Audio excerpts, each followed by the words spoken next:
அனைவருக்கும் இனிய மாலை வணக்கம். சிஎம்எஸ் புதுக்குளம் பள்ளியினுடைய கிறிஸ்துமஸ் விழா மற்றும் ஆண்டு விழாவில் நாம் அனைவருமே பங்கேற்று சிறப்பாக நடத்தி கொண்டிருக்கிறோம். எனக்கு இந்த பள்ளியில் கடந்த 2 ஆண்டுகள் முடிந்து இது 3வது விழாவில் பங்கேற்று கொண்டிருக்கிறேன். எப்பொழுதுமே எனக்கு தோன்றக்கூடிய ஒரு விஷயம் என்ன அப்படின்னு பார்த்தீங்கன்னா, இது பள்ளி விழா மாதிரி இல்லாமல் ஒரு கிராமத்து திருவிழா மாதிரியே தான் இருக்கும். அது எனக்கு ரொம்ப சந்தோஷமாக இருக்கும். ஏன்னா நாங்கள் பள்ளியில் பெற்றோர்கள் மீட்டிங் வச்சு கூப்பிட்டோன்னா உங்கள் முகத்தெல்லாம் பார்க்க முடிகிறதே இல்லை. நிறைய வேலையில் இருக்கிறீங்க.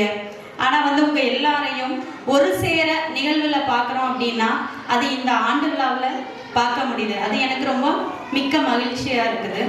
மேலும் நம்ம இந்த பள்ளியை எடுத்துக்கிட்டோம்னா நிறைய வளர்ச்சியை நான் படிப்படியாக பார்த்துட்டே இருக்கேன்.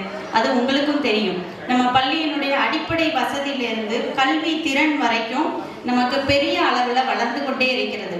இதுக்கு நிறைய நன்கொடையாளர்கள் இருக்கிறீங்க, முன்னாள் மாணவர்கள் அதுக்கு பின்னால் நிறைய சப்போர்ட்டாக இருக்கிறீங்க. எல்லாருக்குமே என்னுடைய நன்றிகளை தெரிவித்துக் கொள்கிறேன். இந்த ஸ்மார்ட் டிவிக்கு கூட சொன்னாங்க அம்மா தான் காரணம்னு. கிடையவே கிடையாது. போன ஆண்டு விழாவில் எங்கள் பள்ளிக்கு ஒன்று குறையா இருக்குது. ஏன்னா ஆன்லைனில் அனைத்து வகுப்புகளையுமே நடத்துறதுக்கு ஸ்டார்வின் சார் தயாராக இருக்காரு. ஆனால் அதுக்கு உண்டான ஒரு பொருள் இல்லைன்னு மட்டும் சொன்னோம். கேட்குறதுக்கு வாயிருந்தால் மட்டும் போதும். ஆனால் உங்கள் நன்கொடையாளர்களாகி உங்களுக்கு மட்டும்தான் அதை கொடுக்கணும்னு மனசு இருந்திருக்கு. அதனால் எங்கள் துறை சார்பாக உங்கள் எல்லாருக்குமே நன்றியை தெரிவித்துக் கொள்கிறேன். பள்ளியினுடைய வளர்ச்சி ஒவ்வொன்றுக்கும் நீங்கள் கூட இருந்திருக்கீங்க. அதே மாதிரி நான் கேட்கக்கூடிய ஒரு விஷயமும் அதுதான். இந்த கிராமத்தில் உங்களுக்காக இந்த பள்ளியை அமைத்து கொடுத்திருக்கிறாங்க நம்மளோட முன்னோர்கள். தலைமை ஆசிரியர் ஆண்டறிக்கை வாசிக்கும் போது சொன்னாங்க, கிட்டத்தட்ட 97 வருடங்கள் ஆயிட்டு. இன்னும் ஓரிரு ஆண்டுகளில் 100 வருடம் நம்ம ஒரு விழாவை கொண்டாட இருக்கிறோம். அப்படி 100 ஆண்டை சந்திக்க இருக்கும் இந்த பள்ளியில் நமது குழந்தைகளை சேர்க்கிறதுக்கு தயங்குறீங்க. அதில் எத்தனை குழந்தைகள் வரல என்னன்னு நாங்கள் ஒவ்வொரு வருஷமும் கணக்கெடுப்போம். கிட்டத்தட்ட பார்த்தீங்கன்னா ஒரு 10 குழந்தைகள் வெளியில் சென்று படிக்கிறார்கள். சரி, அருகாமையில் இருக்க பள்ளிக்கு டீச்சிங் மெத்தடு பிடிச்சு போயிருக்காங்களா அப்படின்னு பார்த்தீங்கன்னா இல்லவே இல்லை. ஏற்கனவே நம்ம சொன்ன மாதிரி ஆங்கில வழி கல்விக்கு தான் போய்கிட்டு இருக்காங்க. அன்புக்குரிய பெற்றோர்களை உங்கள் எல்லாருக்குமே நான் சொல்கிறேன், குழந்தைகளை 5ஆம் கிளாஸ் 6ஆம் கிளாஸ் தொடர்ந்து 10th 12th படிக்கிற வைக்கிறோம். எல்லாருமே தெரிஞ்சுக்கோங்க, லாங்குவேஜ் ஒரு பிரச்சனையே கிடையாது, மார்க்கு தான். நீங்கள் டாக்டராக படிக்க வைக்க போகிறீங்கனாலும் பர்சன்டேஜ் தான் தேவை. எந்த லாங்குவேஜில் படிச்சுட்டு வந்திருக்கீங்கன்னு கேட்க போகிறதே இல்லை. 99.9. அதே நீட் எழுதினாலும் அதுதான், ஜேஇ எழுதினாலும் அதுதான். எங்கேயுமே லாங்குவேஜ் தடையாக இருக்க போகிறதே இல்லை. தேவையான ஒரு கொஸ்டினை வாசிக்கிறதுக்கு புரிந்து கொள்வதற்கு தேவையான லாங்குவேஜ் திறன் நம்ம மாணவர்கள்கிட்ட ஆட்டோமேட்டிக்காக நமக்கு 2வது லாங்குவேஜ்லேயே கொடுத்துடுறோம். ஒரு பிரச்சனையும் இல்லை. நீங்கள் எந்த போட்டித் தேர்வு எழுதினாலும் 2 வழிகளிலையும் இருக்கும். தமிழ் வழியிலையும் கேள்வி இருக்கும், ஆங்கில வழியிலையும் கேள்வி இருக்கும். நீங்கள் எப்பேற்பட்ட தேர்வு எழுதினாலும் சரிதான். அதனால எந்த இடத்துலையுமே உங்களுக்கு ஆங்கிலத்தில் படித்தாதான் எழுத முடியும் அப்படிங்கிற தடை வந்ததே இல்லை. இதை மட்டும் நீங்கள் மனசில் பதிய வச்சுக்கோங்க. அதனால் எந்த பள்ளியில் தமிழ் வழியில் படித்தாலும் நம்ம மாணவர்கள் என்ன விரும்புகிறாங்களோ அதை அடைய முடியும். ஆனால் பெற்றோர்கள் ஒன்றே ஒன்று, மாணவர்களுக்கு என்ன புரியுது, எந்த லாங்குவேஜில் படித்தா புரியுதுன்னு மட்டும் நீங்கள் மாணவர்கள்கிட்ட கேட்டுட்டு படிக்க வைங்க. அதுதான் அவனுடைய திறனை வளர்க்கும். மாணவர்களுக்கு விருப்பம் இல்லாமல் நீங்கள் ஆங்கில வழி கல்வியில் கொண்டு போய் தள்ளிங்கன்னா நல்லா மார்க் எடுக்கக்கூடிய பையனும் அங்கே ஆவரேஜாக இருந்து போயிடுவான்.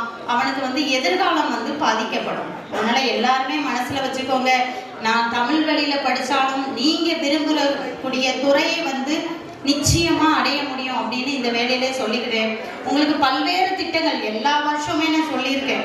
நெட்டில் போட்டிங்கன்னா தாராளமாக நிதி உதவி பெறும் பள்ளியில் படித்தோன்னா என்னென்ன திட்டங்கள் இருக்குது அரசு நமக்கு கொடுக்குன்னு தாராளமாக நீங்கள் தெரிஞ்சுக்கலாம்.